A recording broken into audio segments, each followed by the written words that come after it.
Hey, what is going on, everybody?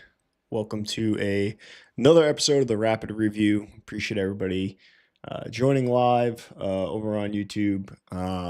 Apologies, little technical difficulties, as many of you over in Discord know. Was kind of setting up a new way to present a lot of the information, and unfortunately had some technical difficulties in the new setup. But yeah, appreciate everybody and all your patience. As always, we'll be going through everything that went on in the overall market this week, get everybody ready to trade for next week. So without further ado, it's time for the rapid review.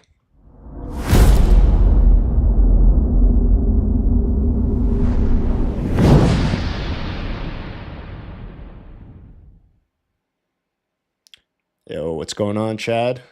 Chat's open, guys. So feel free to drop any questions, comments. We do have one thing that I'm going to go over from the Discord group. So appreciate people reaching out to me. A couple topics you wanted covered. But yeah, as always, if anything pops up in your head, feel free to drop it in the chat. There we go. Disclaimer. As always, you guys know, educational, informational purposes only. And let's get started. So this is our new starting slide, our new trend overview. My stance right now, I have us in a downtrend, exposure levels 0 to 20%. We'll go more in depth into that overall. We got the Webby 3-day trend up on here, both displaying choppy on the NASDAQ and on the S&P. My 50-day moving average indicator showing the NASDAQ in a downtrend, showing the S&P still sideways, and we are 3.75% off the S&P's all-time highs and 6.8% off the NASDAQ's all-time highs. Currently looking at where we are at with the market, we are searching for a follow-through day. We are on day 4, so the rally started on March 3rd, and that left us with day 4 on Friday, which was the first day we could possibly have a follow-through day. We did not get that. We'll talk about that when we start going through the charts. But Monday will be day 5 of that rally should we hold above those rally lows intraday. Index performance. So looking at how this week ended, we have a weekly S&P down 2.02%, NASDAQ down 1.24%, Dow down 3.01%, and the Russell down 4.07%. That gives us year to date, and this is red. We're red across the board. S&P down 2.74%, NASDAQ down 5.11%, Dow down 2.48%, Russell down 0.36%. Normally I verbally speak out the closing ranges, but I figured it'd be good to see for you guys to see a visual for the weekly closing range. You can see those on the screen. Instead of reading through them, I'll say all closing in the bottom half of the week, which is why those are all red. So not good to see us closing in the bottom half on the weekly candle of every single one of the indexes that we're looking at. We'll jump over to moving averages. Same thing over here. As you can see, lots of red as well. The big thing to note underlined over here, the Russell did break below the 50-day simple moving average, which was a negative sign. So now we basically have every single index below its 50-day simple moving average, pulling in pretty tight to those 200s, especially the NASDAQ. We're only 1.36% above that 200-day simple moving average. So realistically, there is a possibility that we could break below that next week if we continue to see some weakness within the market. So, but yeah, the big thing to know right here, 50-day simple moving average below on every single index, not a good sign. What is going on? Appreciate you guys in the chat. All right, so let's look at the weekly distribution day report. So this is one of the big updates that I made on my dashboard that I now have. So first, in the past, I've been one of those people that stopped tracking distribution days when I started looking for a follow-through day. Some people would stop specifically when they're in a true correction. Needless to say, after talking to some different people, after kind of mulling this over in my own mind, I've decided I'm just going to continue to track these distribution days, let them fall off naturally. The only thing that needs to be taken into consideration when doing this is do not allow the distribution days to have you not follow through with executing on a follow-through day, because very likely we'll have a high distribution day count when that follow-through day does kick in. Regardless, I think it's still something to look at. I think it's still a a good parameter of where we've been at for the last 25 trading days. Like we had, like we said, we have 8 on the NASDAQ, 10 on the S&P. Looking at the summary now of what just went on during this week. Again, used to say this more verbally. Now I'll kind of have just this visual up for you guys. This is going to be off just because I put all these in pretty much this week. So next week, this will be all updated, showing exactly what was added and what was subtracted throughout the week. But truly right here added this week, the NASDAQ added a distribution day on Tuesday, but it actually lost 2 distribution days this week, a stalling day on the 128 and a distribution day on 129, both due to time. And with the S&P, we just gained 2 distribution days. The S&P gained the 3rd and the 5th, both distribution days over there. So adding 1 over here, 2 over here. Over here, we had a net 1 loss. Over here, we had a net 2 gain. But yeah, actually, yeah. So this is accurate, isn't it? Yeah, it is accurate. Okay, sorry. Next week, looking into next week, what will expire due to time? We have a total of 3 on both indexes, the January 30th, the February 3rd, and the February 4th. All those distribution days on both indexes going to drop off, which will drop this count a little bit, but still definitely high distribution in there. And this is just a quick little visual for everybody that I have showing the last 25 trading days where we've had distribution days actually be acquired. And you can see there's definitely been, especially in the last 2 weeks, a lot of distribution days, 4 distribution days in these last 2 weeks on both indexes piling up. So yeah, not good to see that either. Looking at events, so something that I do like to look at personally, which I never really brought up on here, but I'm going to still show it, is a lot of the economic news that comes out. Not necessarily looking for answers on what I should do with the market, but more looking to see how the market reacts and understanding that those are periods where you're going to see sometimes market volatility. So looking into next week, we have a lot going on. CPI, PPI, and GDP all coming out next week on Wednesday, Thursday, and Friday of next week. So heavy amount of economic news coming out next week. And then you'll see we also have documented for the future, like those FOMC meetings, witching days, like triple witching, which is going to be on the 20th, jobs reports, market holidays, things like that will all be on this calendar. So you guys know what to expect in terms of event stuff going on that could cause some market volatility, all going to be listed in here. And next up, we got earnings. Here's our little earnings breakdown. This is all earnings reporting next week with the price of the stock over $15, with an average volume over 400,000 shares and a market cap over 500 million. But yeah, you can see still some earnings. We're not completely through earnings season. You can see here's before market open, after market close, before market open, after market close, so on and so forth. Looking through some of the standout names that are really sticking out to me. I always say that Hesia, that's a name that has been popping up a lot on watch list. So keeping an eye on that.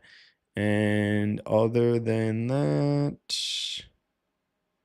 that's about all I see coming up on here. So let me know what you guys think of the kind of new breakdown, the new dashboard, the new visuals, trying to get some of this information just looking a little cleaner and giving you guys more visuals on what I am currently looking at versus just hearing me speak all the time. Yeah, so comment and let me know what you guys think. All right, let's do, as we always do, let's jump over and take a look at the indexes, start breaking things down. We'll start off on the NASDAQ. We're looking at it on a daily time frame. From a quick spread view of looking from back here, right? We had the big uptrend as we've been talking about towards the end of October, beginning of November. We started entering this sideways action with a lot of chop coming into the market. Things looked like it was actually reducing volatility, possibly making a move to break all-time highs. And then that volatility increased. We broke below the 50-day simple moving average. And specifically on the NASDAQ, really been trending downward since then, with the 10 to 21 crossing below that 50-day moving average, starting to really live below that 21-day moving average and the 50-day moving average, which is definitely never a good sign in terms of the trend of the market. We had a lot of these higher lows that were being created, but we started to now, as you can see, break through those. This week, So we had a rally day here. We had a follow through day. That follow through day over here, everything ended up collapsing as we, on Wednesday, intraday broke the low of that rally day, basically making that rally day fail. But what ended up happening was that Wednesday actually became a pink rally day because we closed in the upper half of that bar, starting up that rally, which is what led us to Friday being day 4. The big thing that I'm seeing right here is there's a clear level of resistance, right? Happening at that 120 low. We've tried a couple times to make our way above it, and then quickly, like we were above it for one day and then quickly broke back below it, which was that follow through day. But then there's just been, as you can see, there's a lot of bars right here that just seem to come up to that level and then stay kind of sideways, where we haven't truly broken down very, very definitively. We've basically been chopping around, edging lower, and then attempting to go higher and finding resistance over at that. It's difficult to read on the earnings page. Okay. All right, Chad. Absolutely. Gotcha. I'll see what I can do about that text and making that bigger. But getting back into what's going on with the NASDAQ. So seeing some clear resistance there, seeing some clear resistance now starting specifically Wednesday and Thursday. Tuesday was that rally day, but Wednesday and Thursday with the resistance starting at that declining 21 EMA, which is not a good sign. Lots of distribution, as we had talked about, building up in the market, and just overall things just not looking like they want to move to the upside. The positive side of what I've been seeing is it's just like every time, if you look at where we're closing, every time we kind of make like we're gonna get lower, we rally and we close for the higher for the day. Same here, right? We looked like we wanted to break lower and we rallied and closed higher. It's like we're also starting to see kind of a floor, especially with the closes, right around the area around here too. So really in this sideways chop fest, as we've continued to see, the big macro picture being very, very choppy, but even in the kind of smaller micro picture, just having a lot of chop, as it's like we want to try to go higher, but we won't. We want to try to go lower, but we won't. And just seeing a lot of intraday and daily volatility day by day. And this can be very, very frustrating because a lot of times you're going to see things that look like they want to move higher, that look like they want to break out, things that are saying, okay, maybe this is the bottom, maybe we're ready to go, and it causes you to take positions, and then only to find out you're probably getting stopped out within the next couple of days anyway. So really kind of how I laid out before, to me, the NASDAQ in a downtrend, really seeing some upside resistance, really seeing, as you can see with these highlighted bars, anything that's highlighted down here is above average, tons of above average downside volume, not much above average upside volume. And yeah, just not a great picture when we're looking at what's going on with the NASDAQ. In the weekly, you can even see it a little bit clearer, right? Clear uptrend, chop, now starting to roll over, living below that 10-week moving average. So that also makes it a little bit clearer, I think, when you look at it from this perspective for the more macro trend. On the upside right now, I think the big thing to watch is that 21 EMA that's been showing us some resistance as we tried to get up there. On the downside, just watching the lows. The major low right here that I'm looking at is the Tuesday low, which is March 3rd, and the 200-day simple moving average, which are starting to close in on each other. That is an area of big institutions are really going to be looking. A lot of algorithms are really going to be looking at. If we start breaking definitively below that, very, very poor sign. And we are definitely within striking distance of that, and closer to striking distance of that than we are to striking distance within the 50 or all-time high. So that should also kind of paint a little bit of a picture of where we're at and where we're sitting with the market. Does not necessarily mean that we can't rally. Does not necessarily mean that this market can't tighten up and or even move sideways and then start to move higher, but something to take a note of. Looking at the S&P, the S&P has been painting a better picture than the NASDAQ has for the last few months. But we saw within the last week or two that things really started to now really even roll over on the S&P as we got below the 50. We saw the 10 to 21 cross below that 50 as well. We're starting to see also that resistance at the 21 EMA.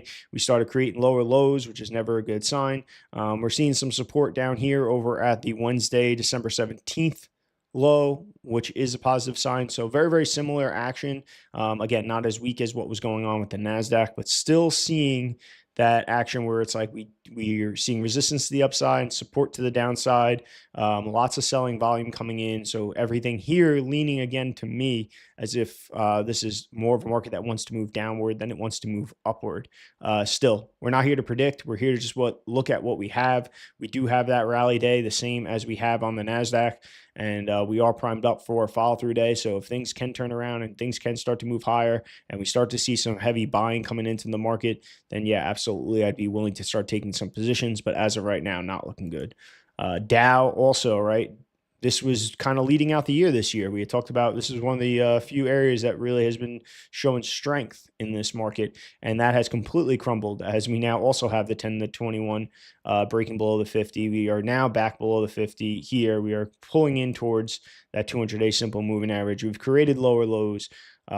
So very, very similar picture going on here. And then finally the Russell, which again also was showing some strength.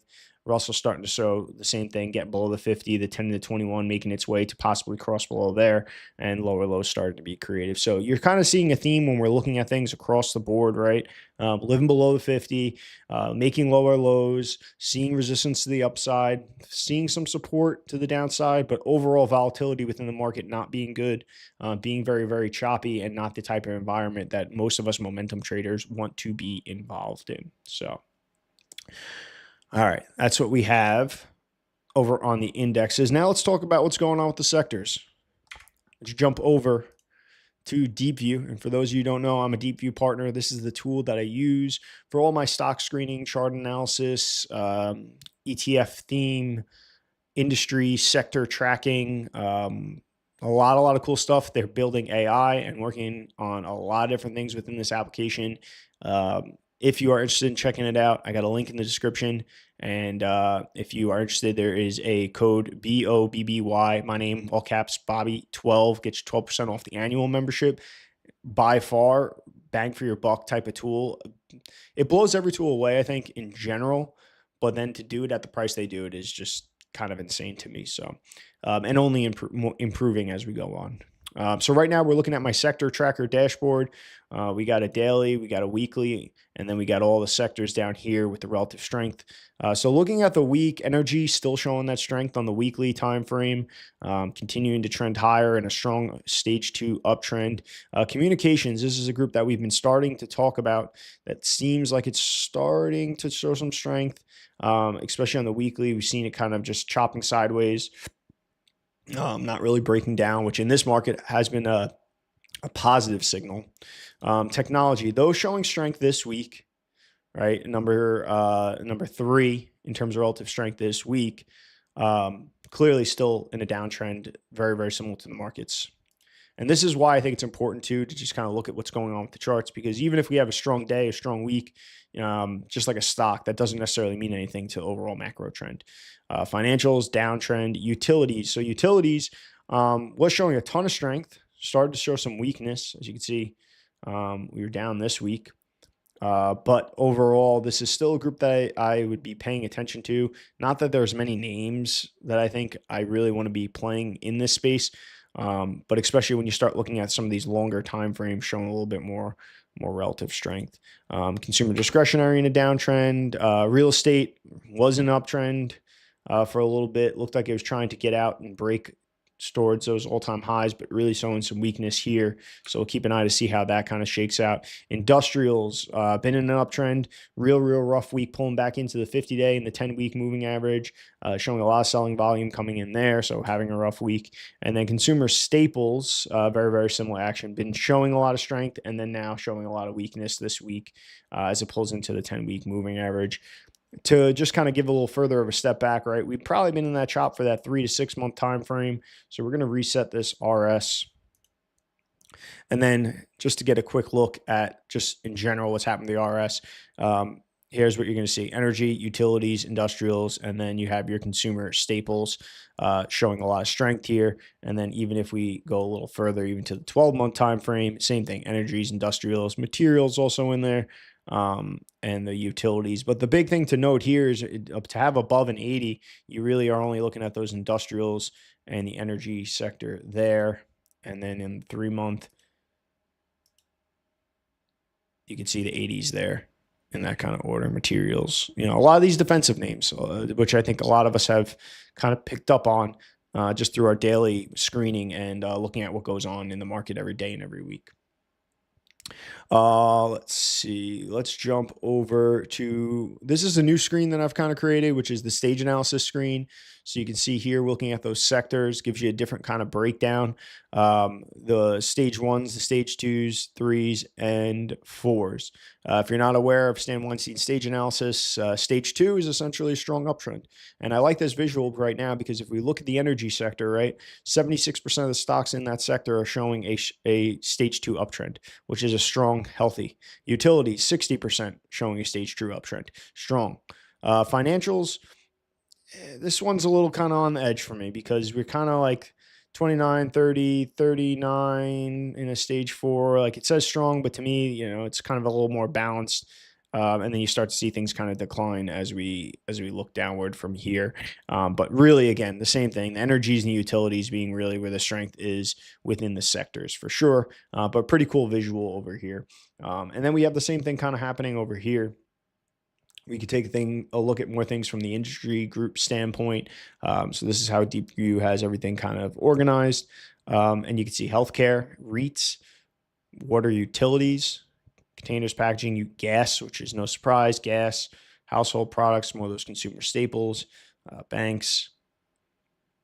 What else do we have going on right now? Communications, metals and mining still kind of still floating around in there.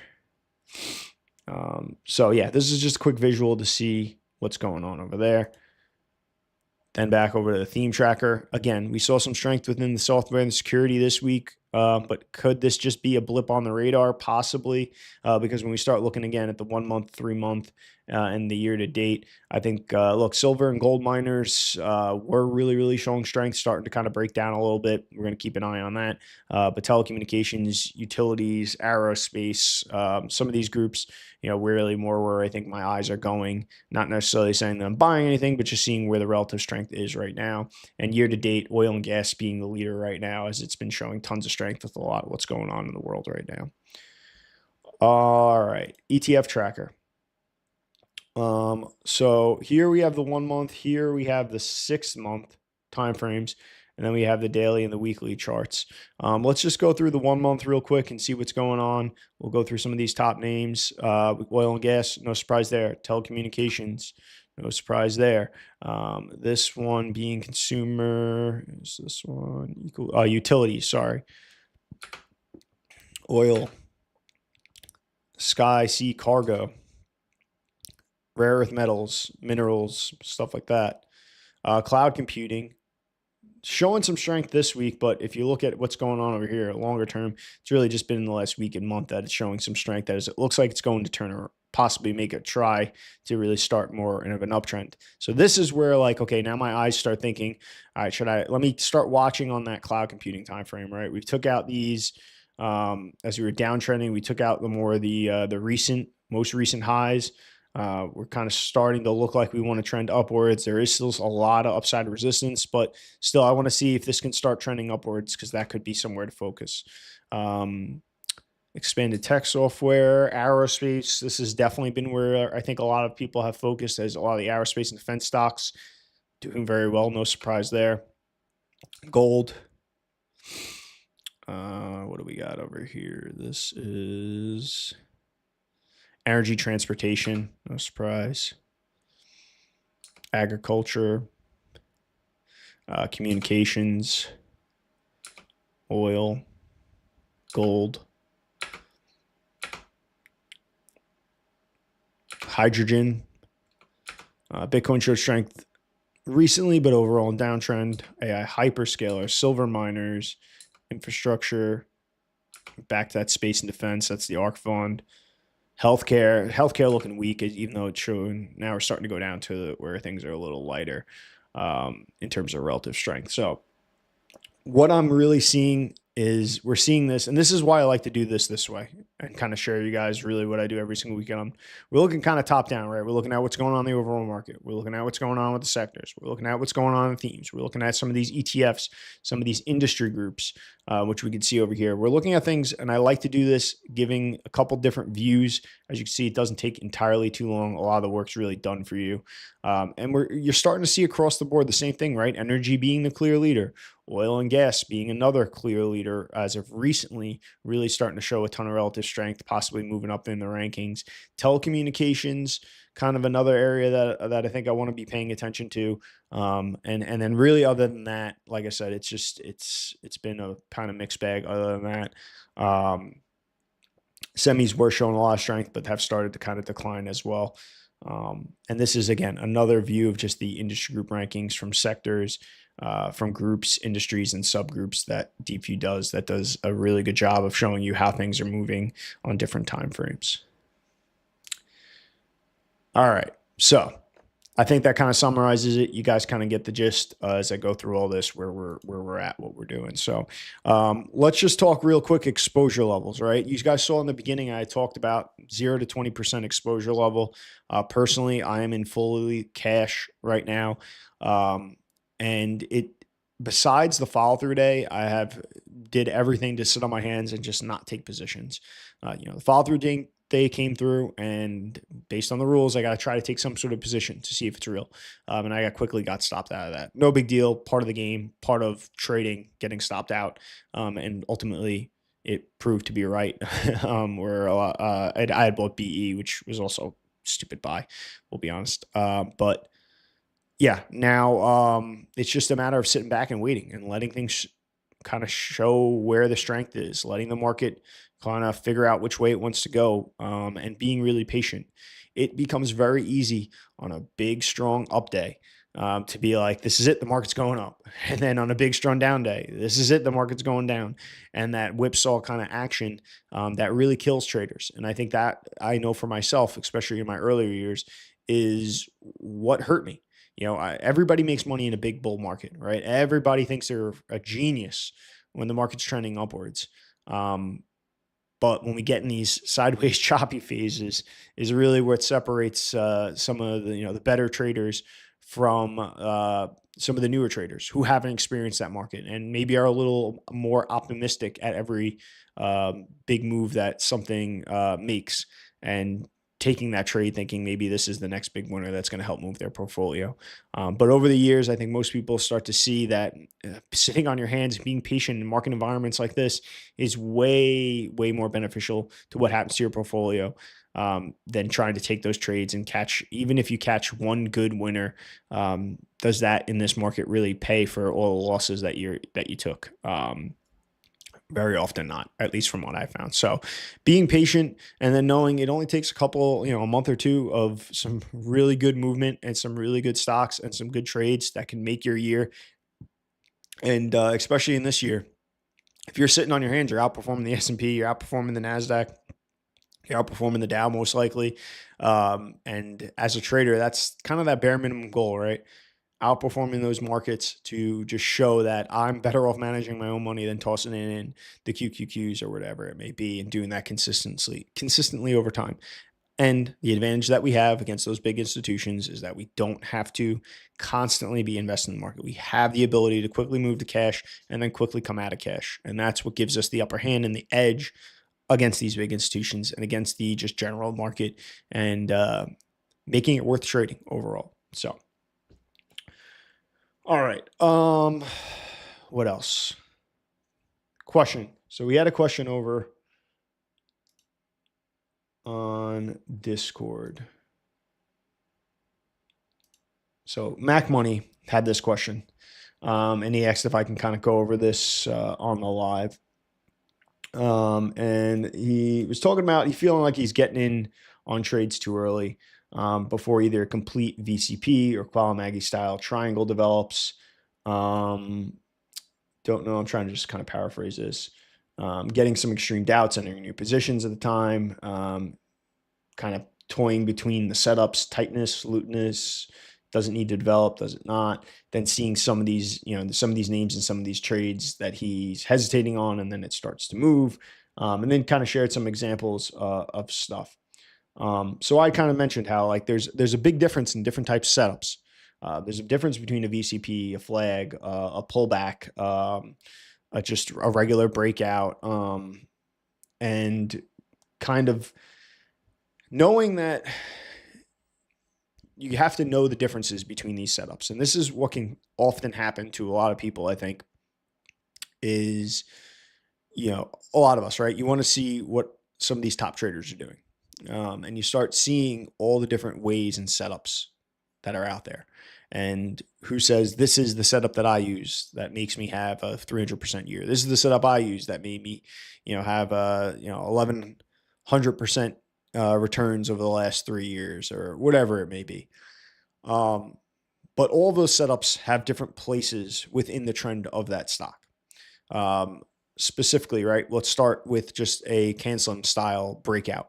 That is a bigger, more weekly type breakout for the most part. There's probably a lot of earlier entries within that base that a lot of swing traders will use. And, but that weekly base breakout is very, very different. Most of the time requires a little bit wider of a stop going towards that 7 to 8% in order to, give that stock what it needs to still behaving properly and keep yourself in there. Then you have some of these other more swing trade styles, whether it's like an Oliver Kell wedge pop, whether it's some of them, maybe the stuff that Qualamaggy is looking at, pullback trades, flags, all these downtrend line breaks, all these different types of things.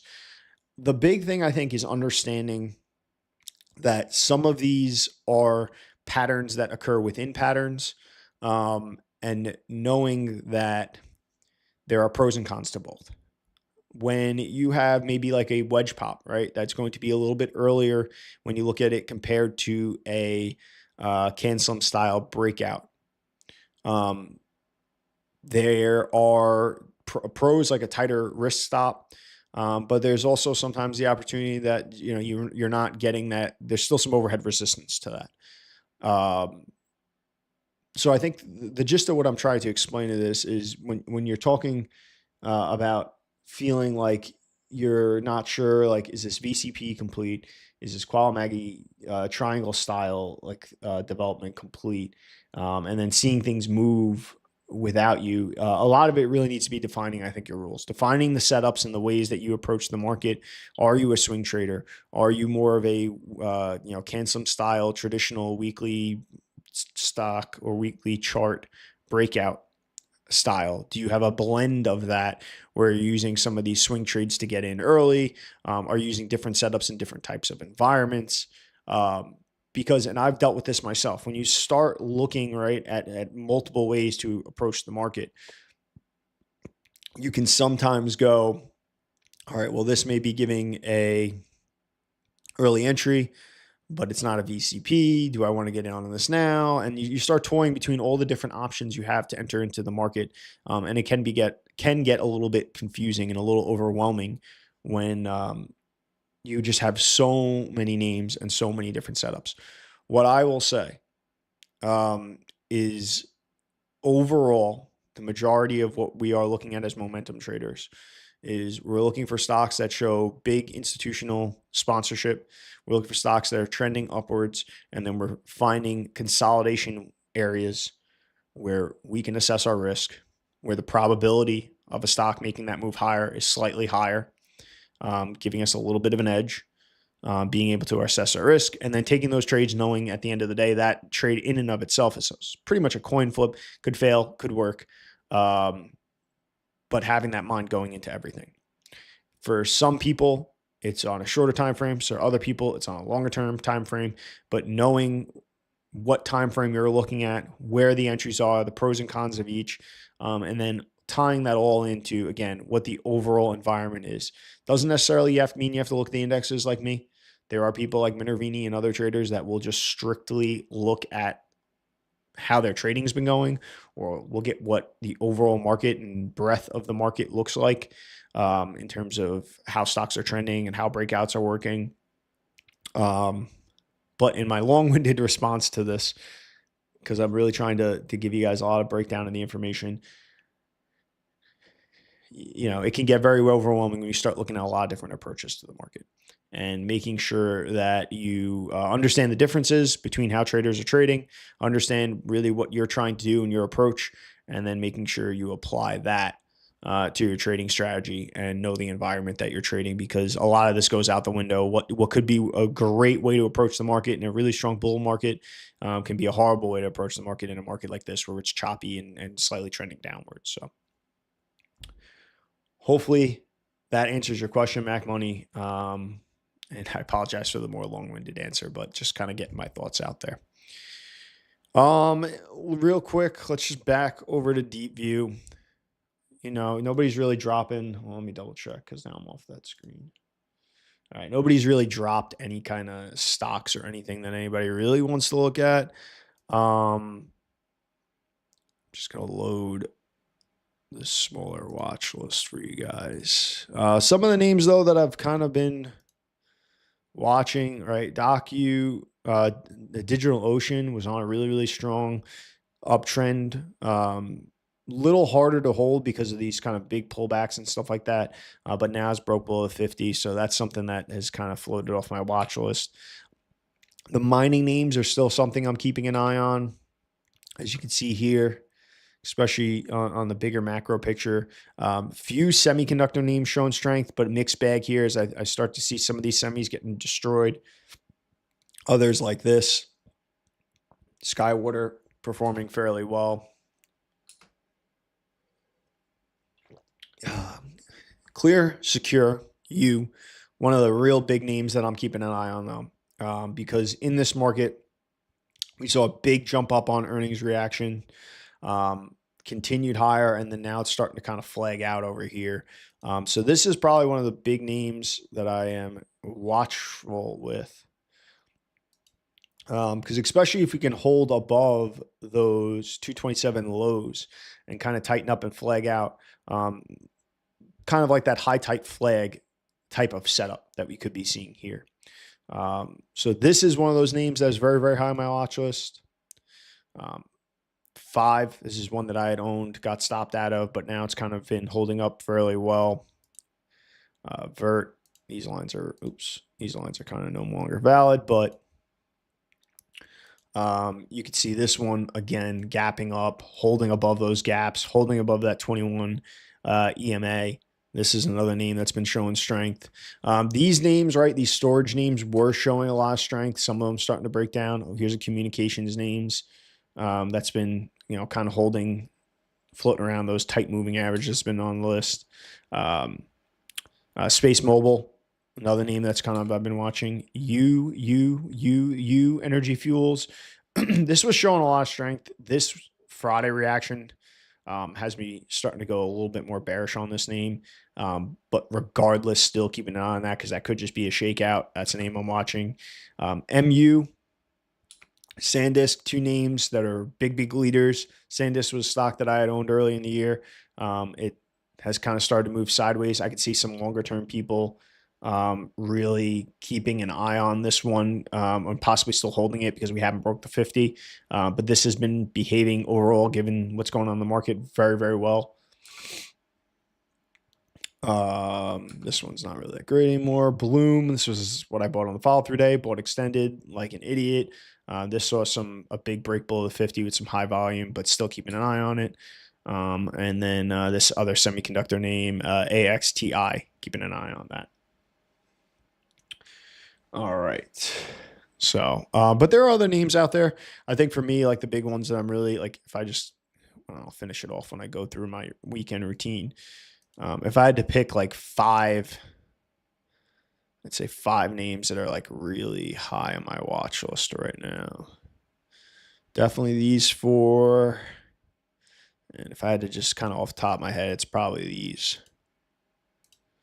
These are the 5 names right now that I'm really, really watching, really keeping an eye on, that I think are showing some relative strength right now, given what's going on in the market. But that could all change, especially if we dip lower. So it's something we're just going to keep an eye on. All right. saw SEG had a message. Oh, there we go. Oh, here is the list of tech stocks I'm watching. SanDisk, MU, ST. Oh, that is another good one. Right? SITM. SITM.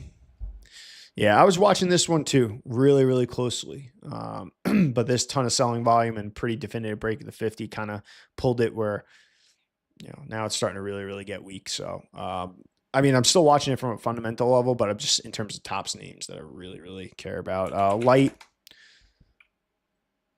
Oh, wrong one. I was gonna say that ain't right. Yeah, definitely. This is another name. To be honest, I don't know why this isn't on that list. It's going on the red list. Yeah, this name has just been showing tons of relative strength. Maybe with the way this market kind of starts acting, this could give another opportunity to get in on this one. Yep, that's showing good relative strength. This one a little bit weaker. I'm just going to kind of type these in real quick from the chat. Yeah, like that it pulled into 50. Another one maybe to keep an eye on.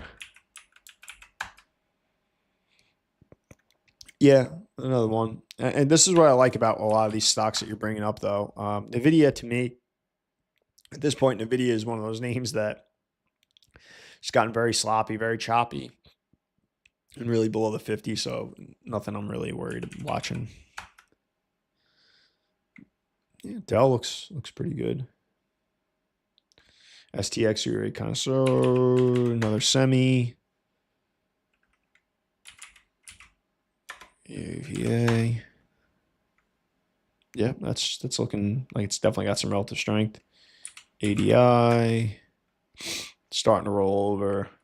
TSM, and this is partly why I'm saying too, like Taiwan Semiconductor. Yeah, some of these names, right? It's kind of to be seen how bad the rollover is, and that's where I think we'll start to see, some of these names that maybe start to bottom, start to form bases where things are going to become clear what the relative strength is as other things are starting to build the right side of the base as the rest of the things start to kind of continue downtrending. Because we know majority of the stocks, if this market does really truly roll over, majority of stocks are going to trend downwards, but where that relative strength starts to come around is what's not going down, and then eventually what's starting to turn up as the rest of the market is still chopping around and going down. All right. Had a good question to ask, but I'm so new to CANSLIM. I'm still reading the book. Dude, no worry. Just shoot it out there. Put it in the chat. We'll see if it's something that we can answer on here.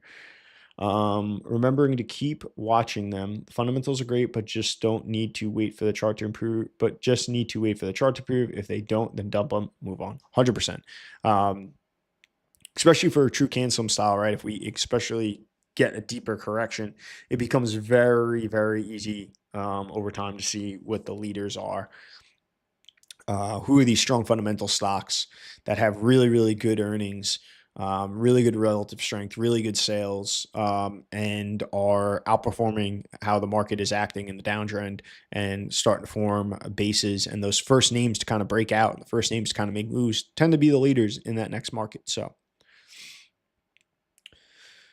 all right.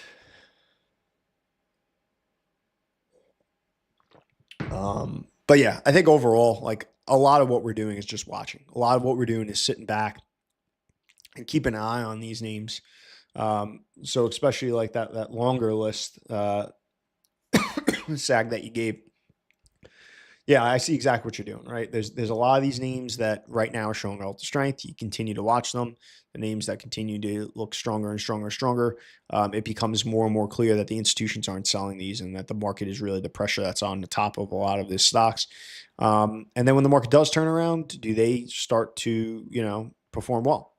And that's how you find yourself in leaders. And for a lot of people that are trading last year, even if you were new, you saw that the environment as we got that follow through day, as things started to trend higher, the names that broke out early on, a lot of those were the leading stocks for that year. And it made things very, very easy. So Kitex, it's up to you though, if you want to drop that in there while we're still here. I'll give a shot at answering the question for you. But I do appreciate you saying you're still reading the book, because the book has a lot of the answers, not all the answers, Mike Caruso had recently said on a podcast with Webby, basically that how to make money in stocks should really be a volume of books. We're lucky we live in today's day and age where there is so much content out there. And a lot of people, especially that worked side by side with William J. O'Neill, get to share a lot of the details on how he trades. And then we've seen how a lot of people who have adapted his principles of the market to how they trade and different kind of nuances and ways to approach the overall trading style. Because this is another thing that I've said before too. If you look at a lot of the top traders, if you read through even a lot of the market wizards, U.S. investing championships, some of these top performing traders, they're all saying very, very similar things, right? Everybody's assessing risk. Everybody is looking for relative strength. Everybody is looking for the chart to assess their risk, give them a tight stop, and ride what was hopefully an uptrend of a strong performing name to find the leaders. And then, everybody realizes that it's not about being right. It's about managing risk and having an edge. And that's kind of the big thing. All right. Looks like we got nothing else in the chat. Look, to kind of just summarize this, be patient, keep screening, keep looking for relative strength. We're going to keep doing this every single week. We're going to keep looking at the groups that are outperforming, how the market is trending, the stocks that look like they are, starting to outperform the market, showing that those big institutions are not selling and slowly probably starting to acquire shares in those names. This way, when the overall market starts to trend in the opposite direction and the overall environment starts to get much better, those names will see less pressure and likely be the stocks that get to lead in the next market. So be patient. That's what it all comes down to. All right. Let's cap it off. There you guys have YouTube. Link in the description, both for the Discord channel, which is 100% free, which is coming up on 1,400 members, and also for Deepvue. So you can check that out with my link and also the discount code for the annual membership. And over on X, we got the 2026 Trader Madness bracket going on. We're still in the round of 32. This will be going on all month. It's just a fun thing. Especially if you're new to traders, like just go and follow everybody that is in that bracket because there is a lot of great traders that share a lot of great information in there. So it's a good list to build your X following and have your feed look much more informative and helpful to you with some really good minds speaking what they're seeing in the market, or even sometimes not even the live analysis of just some of the good nuggets that they share about strategy and ways to approach the market. All right. Well, that's it. I appreciate everybody, and see you all next week. Stay disciplined.